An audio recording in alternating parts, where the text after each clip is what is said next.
আল্লাহ রাব্বুল আলামিন জানান, ওয়াতলু আলাইহিম, হে নবী আপনি আপনার উম্মতদেরকে জানিয়ে দেন, আপনার উম্মতের মাঝে বর্ণনা করুন, তিলাওয়াত করুন, পাঠ করুন, নাবা আবনাই আদম বিল হক, আদমের দুই সন্তানের ঘটনা। ইয ক্বাররাবা কুরবানান ফাতুকবিলা মিন আহাদিহিমা, ইয ক্বাররাবা কুরবানা, তাদের উভয়জনের যখন কুরবানি করার সময় হয়েছে, ফাতুকবিলা মিন আহাদিহিমা, একজনের কুরবানিকে কবুল করা হয়েছে, কারণ সে ছিল মুত্তাকি। আর আল্লাহ পাক রব্বুল আলামিন মুত্তাকি যারা হন তাদের আমলগুলোকে কবুল করেন। মুত্তাকি হওয়া শর্ত, আপনাকে আল্লাহর ভয়ভীতি থাকতে হবে। হাবিল ছিল মুত্তাকি, ফরেজগার, দিনদার। ফাতুকবিলা মিন আহাদিহিমা, এইজন্য হাবিলের কুরবানিটা আল্লাহ পাক রব্বুল আলামিন কবুল করেছেন।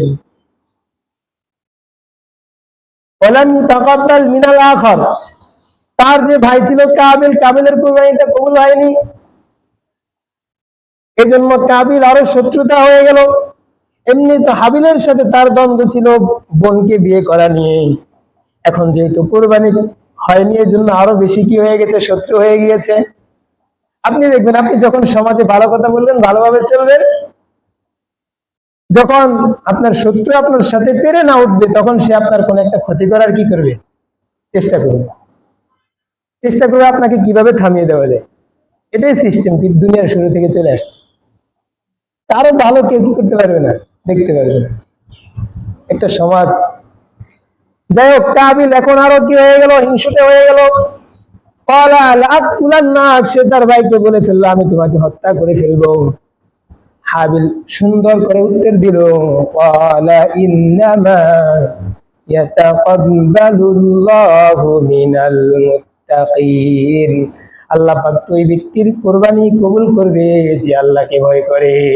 ওয়াতাওয়াক্কুল নিকুনি হার সুবহ শাম মিরাসান দরিস্তে তু আজলা মাকাম জুজবা হাকতি যে বকা আজ ইনসুজা ফজলে উ আবস্তে দর জুমলা জাহা। কারণ হলো কুরবানির পশু কিন্তু আল্লাহর কাছে পৌঁছবে না। কুরবানির পশুর রক্ত কি আল্লাহর কাছে পৌঁছবে?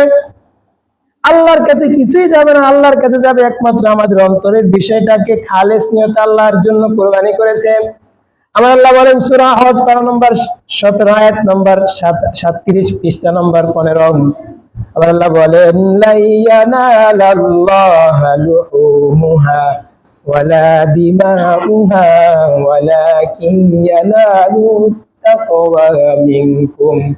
লা ইয়ানালাল্লাহা লুহুমুহা, তোমরা যে কুরবানি করো, তোমাদের কুরবানির পশুর যে মাংস আছে, গোশত আছে, সেটা কিন্তু আল্লাহর কাছে পৌঁছবে না।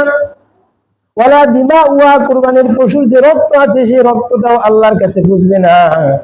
ওয়ালাকিন ইয়ানালুহু তাকওয়া মিনকুম, একমাত্র তোমাদের অন্তরের ভিতরে কার কতটুকু ভয় আছে, সেই জিনিসটা আল্লাহর কাছে পৌঁছবে। তাহলে কুরবানি দিলে